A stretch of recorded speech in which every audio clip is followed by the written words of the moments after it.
The purpose of this video tutorial is to help you get started quickly with using Polinode's relationship-based survey functionality.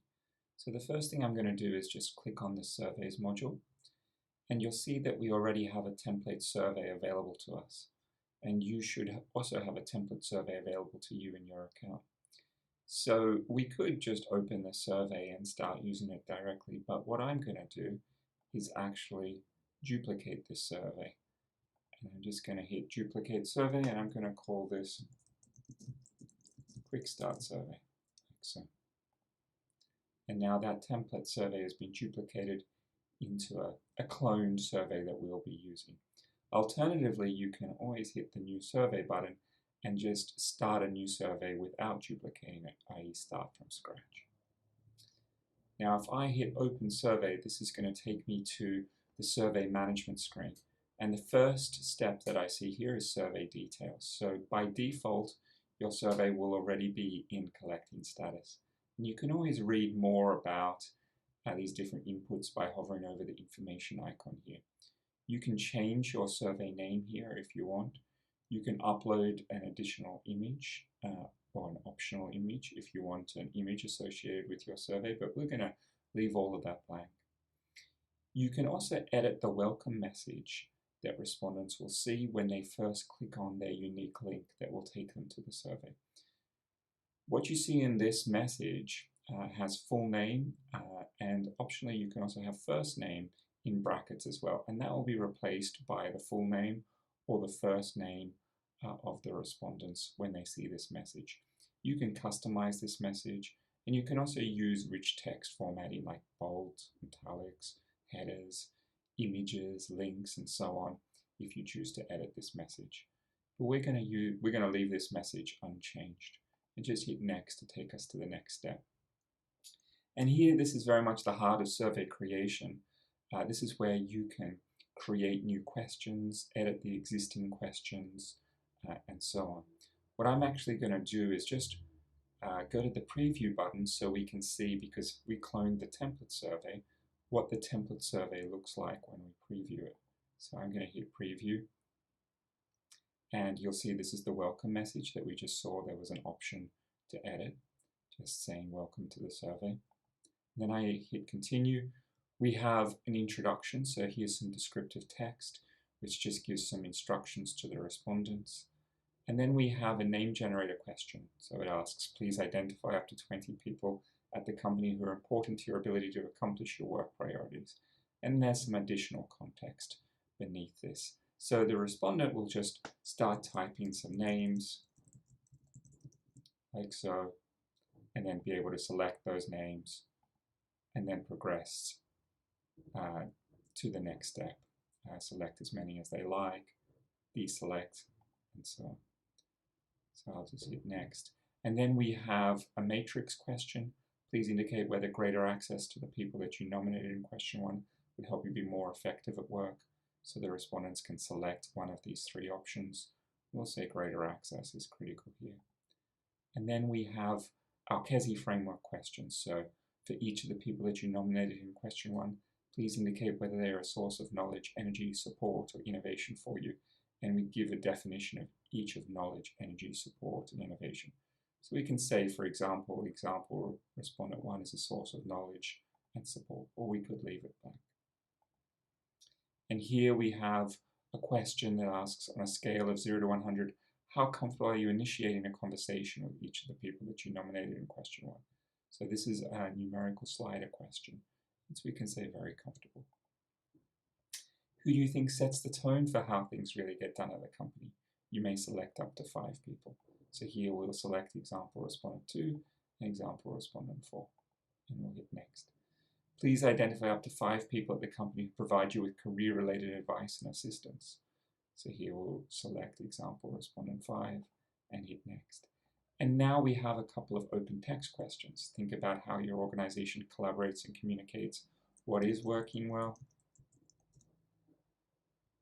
and then what's not working well. And then the respondent will be able to hit submit. So that's what it'll look like in this template survey for our respondents. We can, of course, edit any of these questions. So we can go in here and we can edit this text if we want for that descriptive text that you would have seen in that template survey. We can add questions in between. So here we can see all of the different questions available to us. Text box, numeric slider, multiple choice, matrix selection, search and select, page break, and descriptive text are all the different options that we can add in here if we choose to. We can duplicate questions, we can delete questions, and here let's have a look at this first search and select question here. So if I hit edit this, we can see we can change the text of the question if we like. We can also see that this is a relationship question. So when you add a question to a survey, by default, it'll be set to a relationship question. And that means that we're collecting data on the relationships from respondents to other respondents, or optionally from respondents to other supplementary list items, which we'll mention in a second.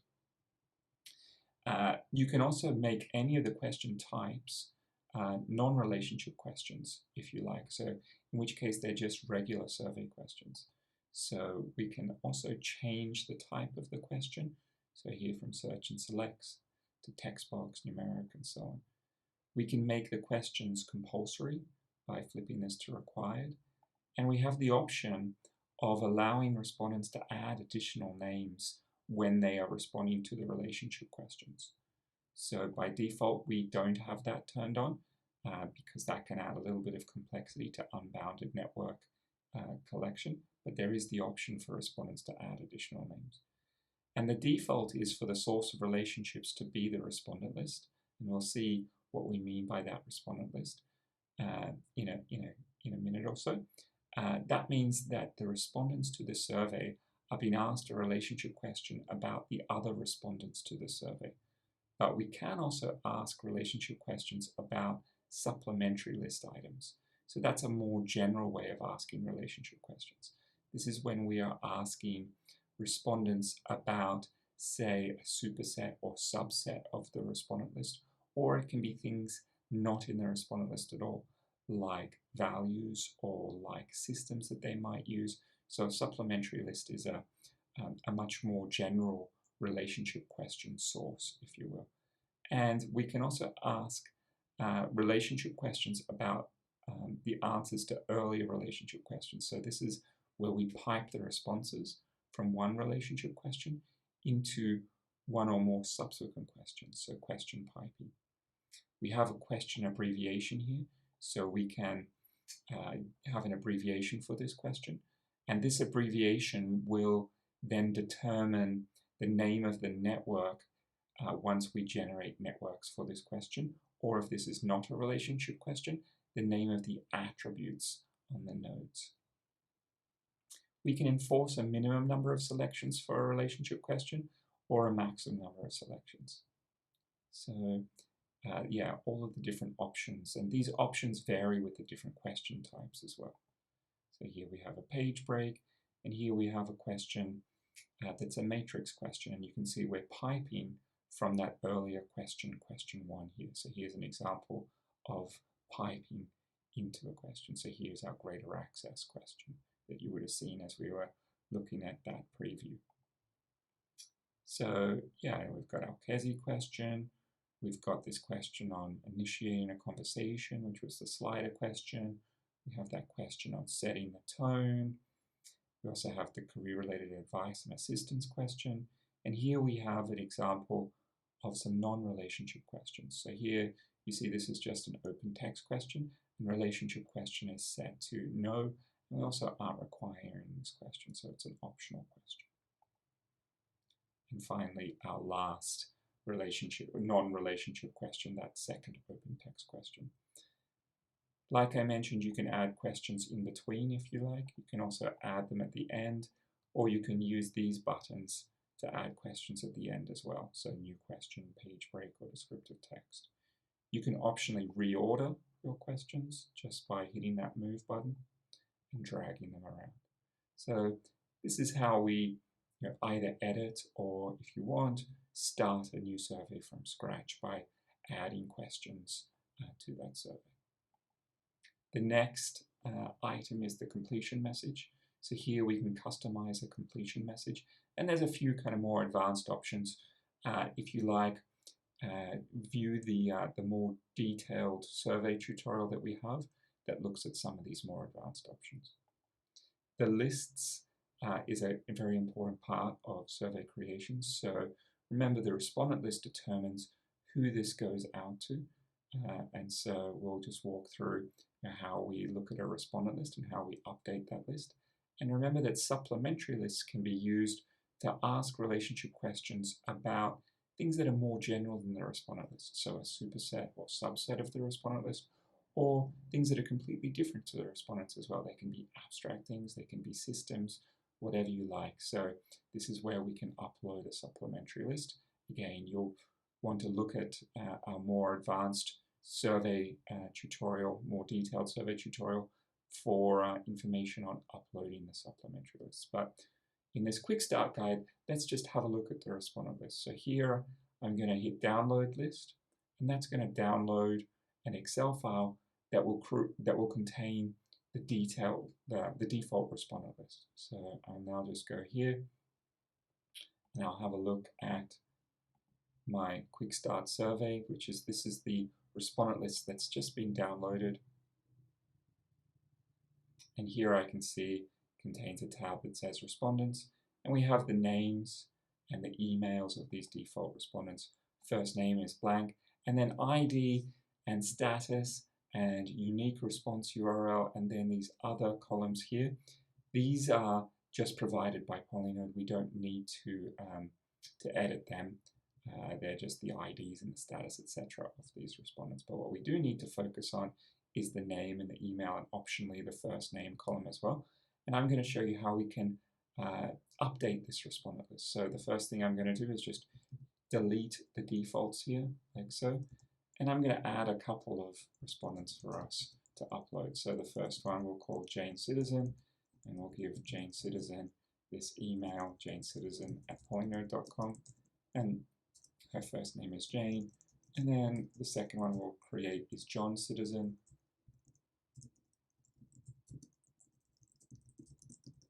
and his first name is John. Then we'll just hit save for this file, and now I'll navigate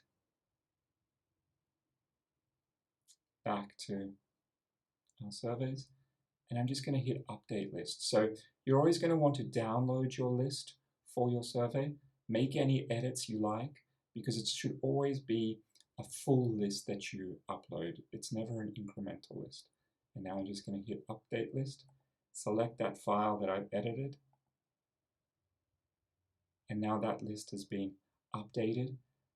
And Polinode has said that no respondent credits have been used because it's always free to update a list with up to 10 respondents. So you can always use that to experiment with surveys. So we've updated this respondent list, and if I go to responses, I can actually see we have Jane Citizen and John Citizen. So this responses tab just tells me how many respondents I have, how many responses I've received, what the response rate is, any bounced addresses. I can actually go in here, as we will in a minute, just to edit those responses for individuals as well. We can also search, or we can filter by status, and so on. So a lot of kind of flexibility in terms of being able to access those individual responses. But if we go back up here, we'll see there's some advanced options. Again, we'll explore these advanced options in our more detailed survey tutorial. So we'll come back to that in that next video. But if we go to emails here, this is how we launch the survey. So what we do is we send emails by the status of the respondent. And so these are the statuses that are available: not sent, not started, started, submitted, starred, and bounced. When you first launch a survey, you're going to want to select not sent. So this says that both of these respondents have this not sent status. So it tells us that we've selected 100%. It also tells me the from name that the launch email will come from, which is my own name, and then the subject of the email that will be sent, and then the body of that email as well. So again, we will replace the first name in brackets with the first name of the respondents from the respondent list, and we will replace URL with the unique response URL of the respondent. So they don't need a Polinode account. They will just get a URL via email that they will click on in order to take the survey. Optionally, you can actually create your own custom HTML email to send out, but we're just going to use this rich text email for this quick start guide. And I'm just going to put my name in here just to sign the email, like so. And when I'm ready, I can send a test email to myself or to others so that they can experience the survey response without you actually having to launch the survey. So that's how we can send a test email. And when you're ready, you just hit email survey like so, and then send email, and then everybody with the selected statuses here, not sent, will get their own email with these mail merge variables replaced. So now that email has been sent to those two individuals. And now we see the responses. So here we can actually go in and we can submit a response on behalf of Jane Citizen. So Jane could either click the link that she will receive via email, but here what we're going to do is actually submit a response for her. I'll go through this quite quickly because we've already walked through the survey in a little bit of detail. So I'll just select John Citizen, say greater access is critical, select knowledge and support, I'll say quite comfortable, I'll select John again, and I'll just put some lorem ipsum text in these open text questions. Now I've submitted a response. Let's just go back to surveys here, and we can actually see we now have one response submitted for Jane Citizen. This tells me the time that that response was submitted. And just one other quick note here is that we can always manually change the status of respondents individually if we like. Now if I go back to my list of surveys, it tells me I've got one response here, that the status is collecting. And if I click here, I have the option again to duplicate like we did previously. We can manage users to give them access to the survey. We can generate the network. So once you're ready, you will generally want to generate the networks for your relationship-based survey, and then you will get a network in Polinode for each relationship question in your survey. So let me show you that. If I hit generate networks, I can either generate a network for each relationship question in my survey, so that's all networks, or I can select an individual question and generate them one by one. But I'm going to do all networks here. I'm going to hit generate, and it'll just take a little bit of time.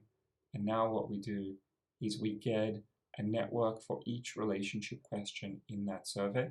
And here the name of these networks is based on the abbreviations that you saw in that survey. And if we click on, for example, this work priorities question, this of course will be a very basic network because we just have the two respondents in our survey. But here we can see John and Jane and the attributes associated with John and Jane. So this was just a quick start guide. And if you'd like to learn about some of the more advanced functionality and go into a little bit of detail, please watch our more detailed tutorial on the surveys functionality.